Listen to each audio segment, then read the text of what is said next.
heeding Suri's warning. "All right," Rook finally shouted, mostly to Suri.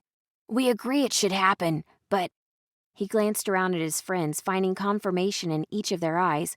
"We won't be the ones to do it. It looks like her wound should kill her anyway." Suri's light grew brighter in the space ahead of him, illuminating every shadow of the dark chamber. "No!" Her voice filled the chamber as much as her light did. Rook retreated a step, eyes growing wide.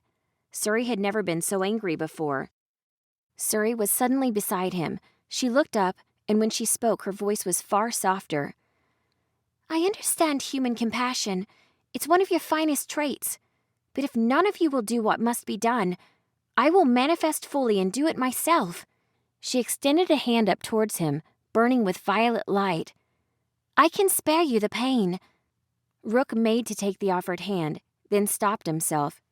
"Suri, if you do this, isn't manifesting here the exact sort of thing that would get you caught by the Great Bounty?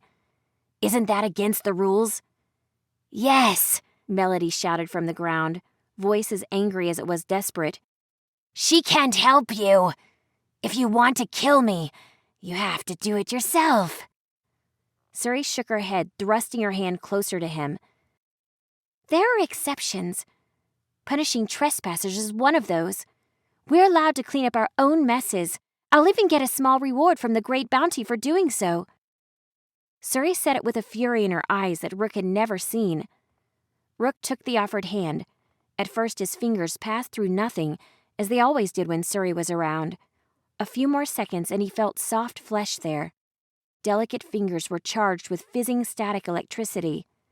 Her body no longer blurred around the edges as she touched down on the ground just in front of him. And wild blue hair as thick as feathers settled under the effect of gravity. She let go of his hand, walking slowly towards the fallen Melody. "You don't belong here either!" Melody dragged herself along the ground, trailing blood as she went. "I have as much right to this place as you do!" "Not true!" Suri's voice didn't echo as it usually did, though it had lost none of the music. She dropped to her knees beside Melody, holding the woman's head in one arm. Melody began to struggle, but she was too wounded to protect herself. "You're a thief. I am not," Suri said before twisting Melody's head violently to one side.